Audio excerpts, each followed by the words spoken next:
So, I'm going to tell you a story. And this story involves Paul. Yes, and this happened many, many years ago when he was a young lad. Not that I'm not saying he's not young at the moment. He's mature now. He's young yet mature. So, many years ago, he met a stranger. And the thing is, he still meets a lot of strangers, but this stranger was the strangest of all strangers. This stranger built a very good relationship with Paul.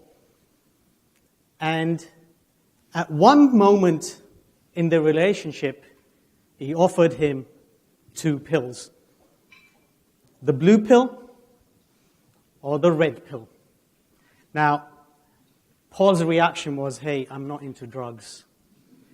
So please. And he said, no, just listen out to me. He said, you got a blue pill and you got the red pill. If you take the blue pill, the story ends here. You wake up in the morning in your bed and you believe whatever you want to believe. But if you take the red pill, you stay in Wonderland and I take you down the rabbit hole.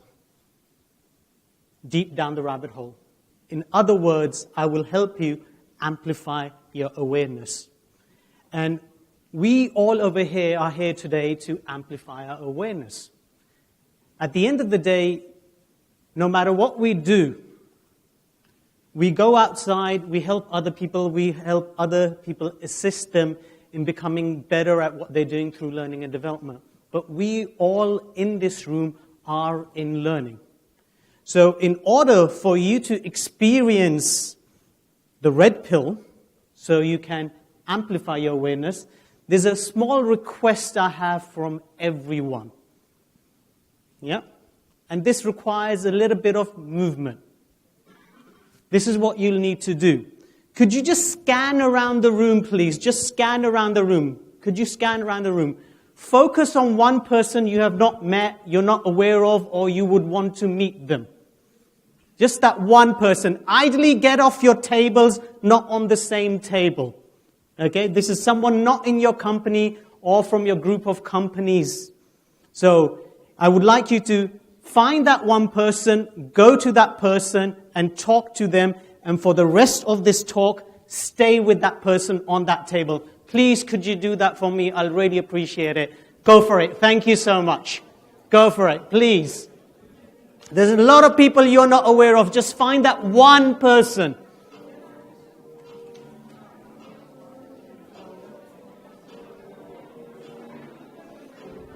Once you've found your person, sit down with them at a table. Sit down with them at a table. That involves expert learning at the back as well. Could you please get off the seats and join your clients on the floor? Expert learning, I can still see you sitting down at the back. Please get up, join your clients, talk to them. You've probably not met some of them. That involves everyone in expert learning. Okay. Take a table, sit down at the chair. Please, let's do that.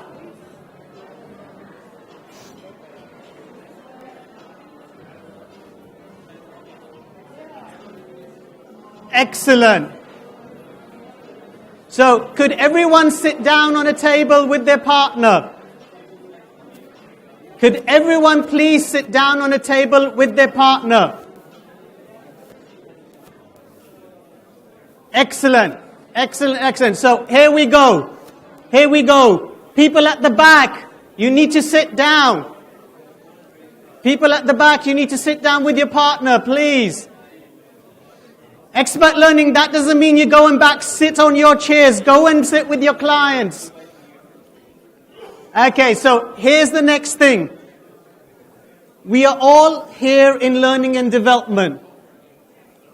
We are all here in learning and development. And learning and development has evolved through the years. Learning and development has evolved through the years, and especially in the past 10 years, it's evolved at a very fast pace. But let's go back into history and let's see what's happened with learning and development, how learning and development has actually evolved.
So we all know learning and development has evolved, and many of the people in this room are involved in e-learning in one way or the other.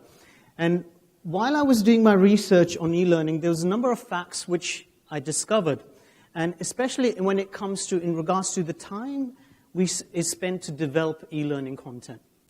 It takes a lot of time to develop e-learning content, and many organizations are not willing to invest initially because the cost is high.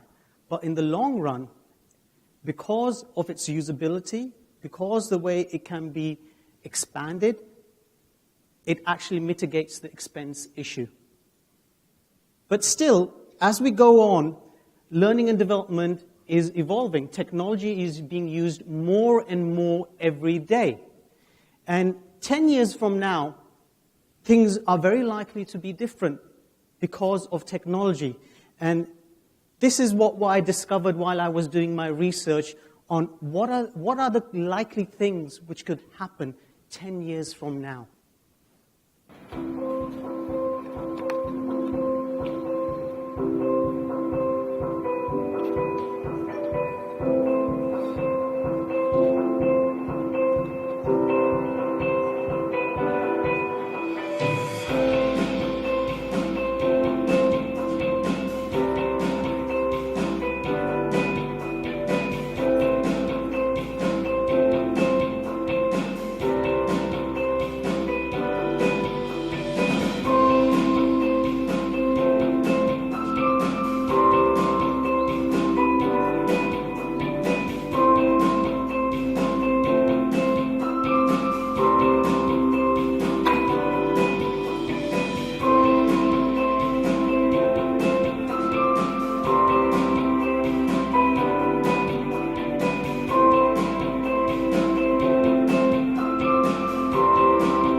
Technology is playing a great deal in our day-to-day living, not just in the arena of learning and development.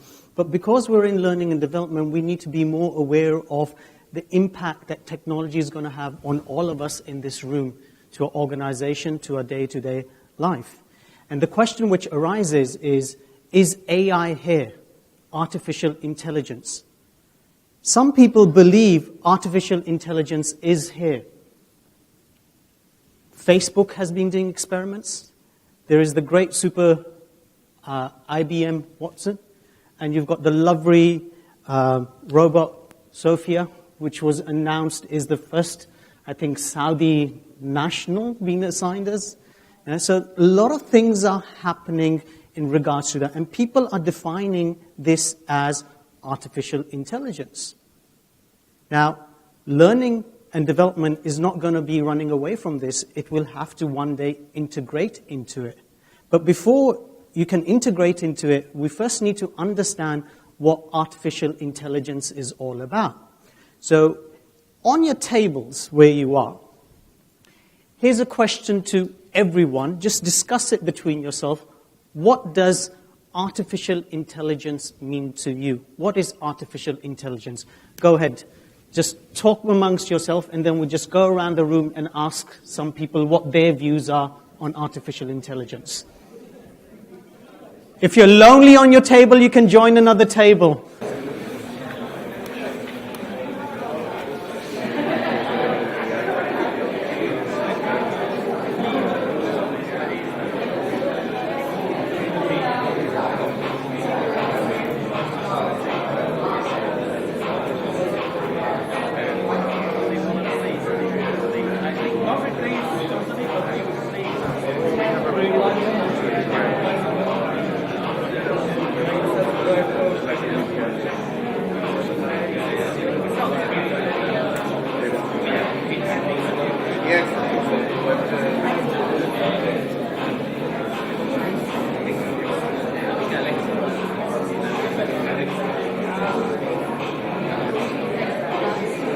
Give you another minute.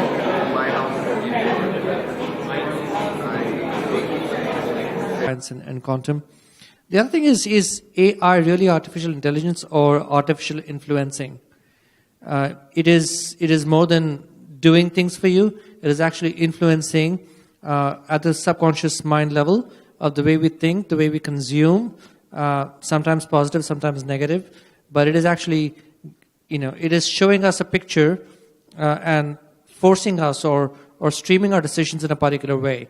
So everything that we do on Google, on internet, and it's all getting linked up, and it is actually painting a picture that it wants to show us based on things or our history or our pattern or the economic or the climatic or the geographic region that we are living in. But it is actually changing the way we think, consume, create, collaborate. Thank you very much. Can we give an applause over there? Thank you. Great stuff. Anybody else got a definition? A lady. Let's find a lady. Ladies. Come on.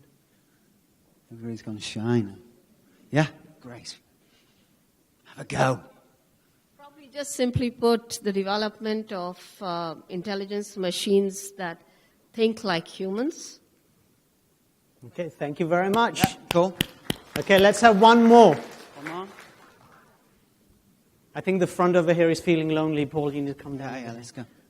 Anywhere in this table here? Okay.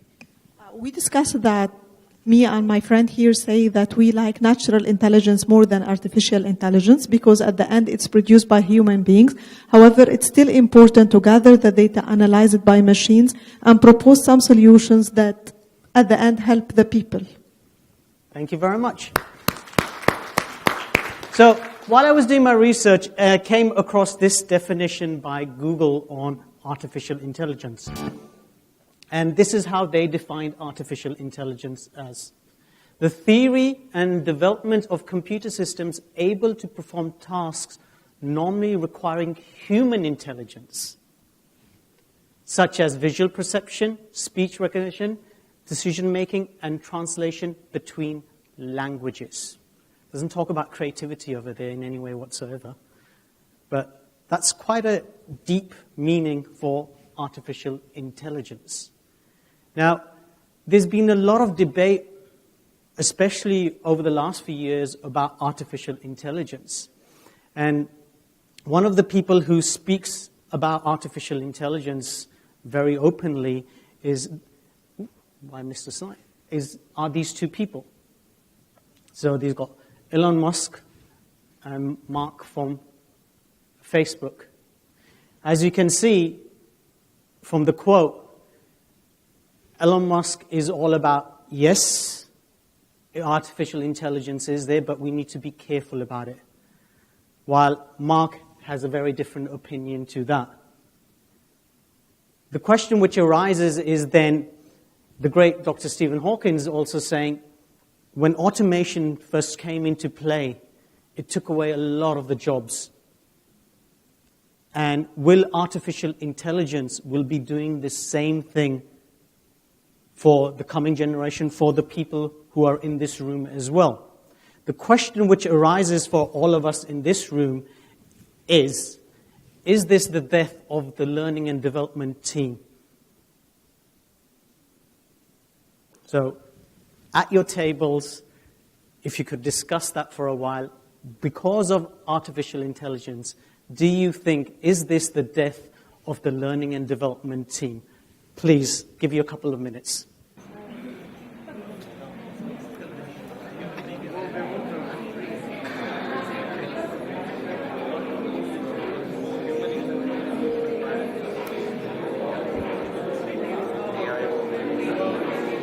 The end is nigh.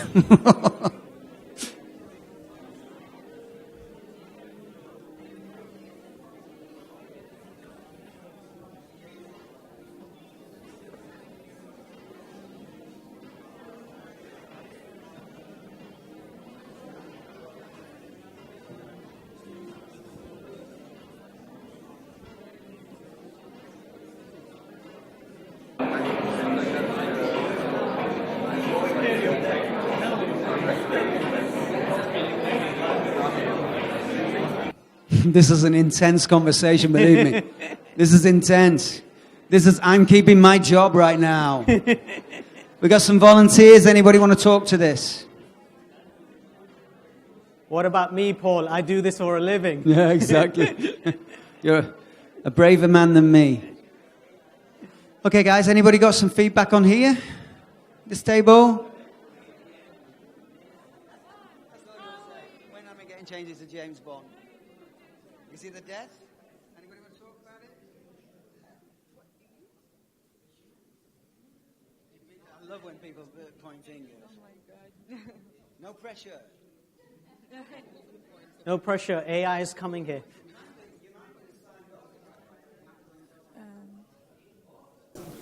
No, there have been different ideas shared here at the table. So one of them meant that robotics, right, in particular, will not replace humans, but it will help to with the processes that don't really require a lot of intelligence, and that let me say, or emotional intelligence, right? So that will help because some of the work, or like let's say even some transactional activities, right, can be replaced as well, can be automated, because it doesn't really require, again, any emotional intelligence to that. Who else? You want to keep your jobs, right? Anybody else? Yeah, okay. Okay. With the current progress of AI right now, we're not yet on the level of Skynet, Terminator levels that they'll be taking over in the future. What AI can actually do is they won't take over, but they will be fully supporting us, analyzing, evaluating more data, machine learning, so human beings, us, can actually be more productive through the information of artificial intelligence. So we get to execute more, implement more, like how Google works right now. Google AI actually does so many things for the company that they can actually do more projects. So as of current right now, I think AI is really supporting us, humans. Another vote for say. Anybody think we're doomed? 5 years there won't be L&D. Anybody think that? Everyone wants to keep their jobs. Jobs for the boys and girls. So the one thing that AI thrives on and operates on is the baseline of sound data. And I think the levels of maturity that we have on data today is not to the point where AI will be, at the level of maturity that we expect it to be, because the data is still an input to that process. The other thing, when we talk about the head, the heart, and the hand, the heart's completely missing. So, I think there's a lot for us to still value, and I think L&D can become more design thinkers and play more of a strategic role in the creation of programs that can support the business as opposed to being replaced.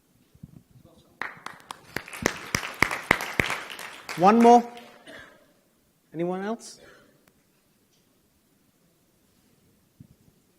Hi. Yeah, I think it's very much, is it the death? No. But it could be if we don't change.